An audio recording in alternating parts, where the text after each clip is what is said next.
What is going on, dads? Mills here, bringing you some fire streaming content on the Fire Dad Dean channel. And in today's video, we're going to be recapping the new MLB The Show 19 streams that have came out today. And also, just in general, the first streams that are going to be for the MLB 19 pre-release. So, yeah, instead of doing it this year at 5 o'clock Eastern, 2 o'clock Pacific, they decided, you know what, we're going to have two streams, split it up between defense and hitting. I was only there for the hitting one. Defense, I did hear about though on Twitter. So I'm probably going to be recapping the one I already know the most about, which is hitting. So first things first, we're going to go in the order of how the SDS stream explained it. Bunting, guys. So bunting is going to be slightly better this year. Obviously, for bunting against the shift, of course, it's going to be not a little bit easier to get a hit, obviously. I think they toned it down a bit to the point where bunting's not going to lead to a double play almost every time. I think they showed in a lot of the clips what bunting's gonna really do. As you guys know, they did have the MLB 16 was known as the game, the bunt cheese game. So they fixed that in MLB 17, but I think they are trying to tone it down a bit to at least make it fair for bunts, that they're not just double plays, and instead actually be used as sacrifice plays. Oh, you're sending the runner to third, it won't be a double play then. Or oh, you're sending runner to second, the bunt is not gonna be a double play almost every time. That is going to be a little bit changed. And I am liking that, I'm going to be honest, because I have tried out bunts with my pitcher before, and it's always decently led to a double play. But then again, it may in some situations, and that might be depending on the fielder, you know? And that's also kind of leads to defense as well. They kind of talk about the different levels of fielding. If there's a bronze glove under the player, it's a bronze fielder. They're not exactly good by any means. They'll attempt to make good plays, but they're not going to always do it cleanly. Silver fielders are a step up, but they're not exactly the best. But they are definitely a step up from silvers. They can make some really good plays, but it's not they're gonna try to attempt the great play. So all in all, silver is just average. But gold fielders they're gonna do pretty good. I think they're definitely gonna be very good in the field, but they're not gonna be great. But they'll definitely do a pretty good, well enough job to the point where they'll be able to make some of those smooth animations, although maybe they won't make every great play. They'll still do the best they can. And then you got diamond, which is going to be, well, that's the god tier one, guys. That's the one where you're going to be straight up diving for the ball. They're going to make that play a lot. Say you have Manny Machado out there in the field, and he's going to be fielding the typical dive for the ball at third. Another 3-2 to Pedroia, ripped, and a diving stop by Machado. Gets up and fires. He got him. Oh, what a play by Manny. Robs Pedroia of extra bases, one down.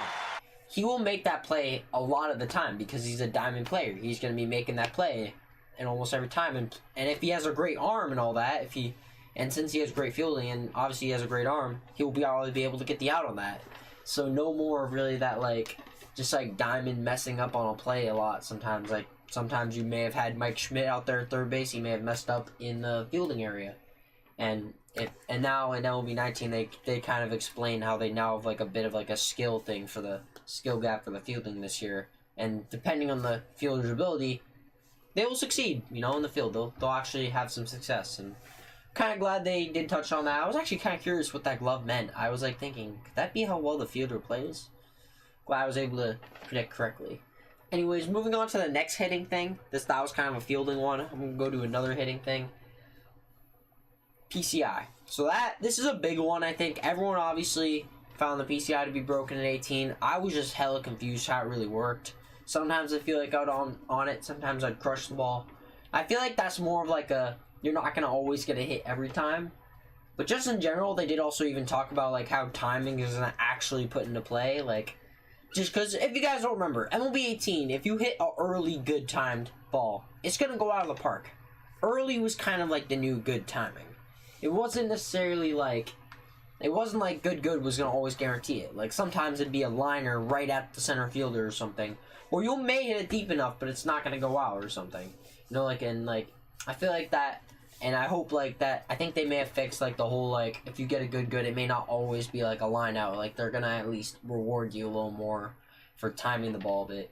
And there was even a new option, it said under I think it said under the good timing, it said squared up. So it says, oh, you squared up that ball pretty well. That means you actually hit the ball pretty much in the air for a bomb. And hey, that is definitely generally something I did like.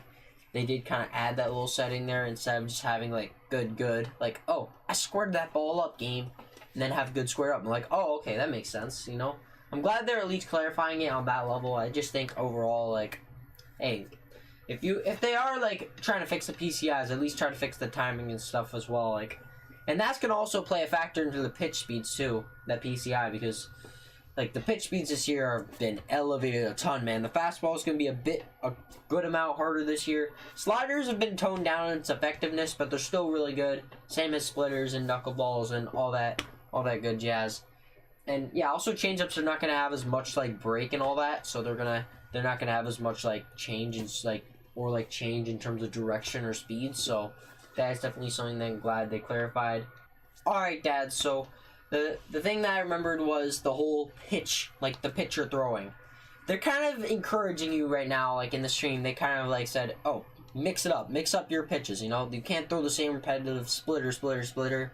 This year, you can't throw like fastball, and keep spamming that same pitch.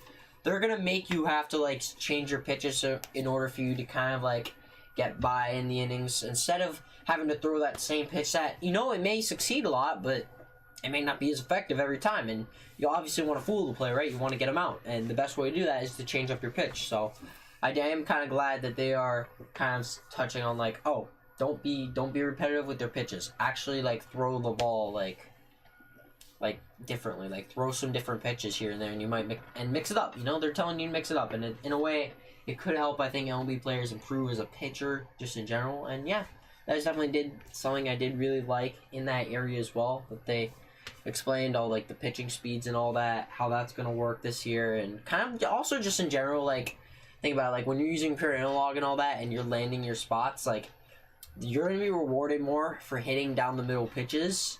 And, like, obviously, if you throw it down a middle pitch, it'll obviously be pretty deadly. So, you got to make sure your pitching's top-notch this year. It's kind of making you work harder in, like, the pitching department. And I do like that. Alright, guys. So, the next thing that they did touch on in the stream was good contact hitters. So, this one is definitely something I was kind of hoping for. I didn't put it on my wish list, but it was definitely something that I wanted. Some good contact hitters. Because contact hitters this year, let's be fair, were very weak. Like, they weren't exactly hitting the ball as well as they should have been due to how well they had contact. This was kind of a year where, like, power hitters were important, like, really important, and contact hitters are kind of left on the wayside. Well, now they're going to be more important again. Like, they're going to be helpful in terms of hitting the ball pretty hard. They're going to split gaps and all that. You know, they're going to definitely be a really good, important use. And if you're getting good timing, you may even get some pretty nice line drives with the contact hitters. Some examples they used in the stream include Trey Turner. They used Russell Martin at some point. They kind of showed like the different levels of players with contact, like depending on their contact, how well they did. And in general, it's like it just really showed like that contact hitters are going to be very good this year. And I mean, obviously, I don't think they're going to be. I'm not very fully sure whether they're going to be great, but so far it's looking very promising that contact hitters will be an asset this year for your team this year, guys. Whether it's on the bench or in the starting lineup. That they announced in the stream, and this is probably the most hype thing about the stream, other than the contactors being good again, is a new legend. This legend, if you guys didn't get a chance to watch the stream, was a Texas Ranger. He was maybe accused of steroids once. You guys may be thinking Alex Rodriguez. Well, the last name of that is actually kind of correct. This guy played for the Rangers. He was a catcher. He threw out almost 50% of batters all time, of Steelers all time. So give it up for our newest legend reveal, Ivan the Pudge Rodriguez. So, guys, he was the new legend revealed in the MLB The Show 19 stream for y'all that weren't there. And yeah, I think this is a pretty cool reveal in my opinion. I was kind of hoping for a guy like AJ Burnett or something, or Johan Santana. That's a guy I really wanted in the game, but I kind of wanted to see him show some respect to AJ Burnett. Even though he obviously wasn't on the Twins, he was definitely, I think, a very good player, and I think he definitely deserves some respect for some of the years he had, and I was hoping he'd be a good flashback to have in the game. That might even be announced in the Diamond Dynasty stream, man. Who knows? But I'm kind of glad they did add Ivan out of the way. That was kind of a player I wasn't fully expecting, or I wasn't fully aware of.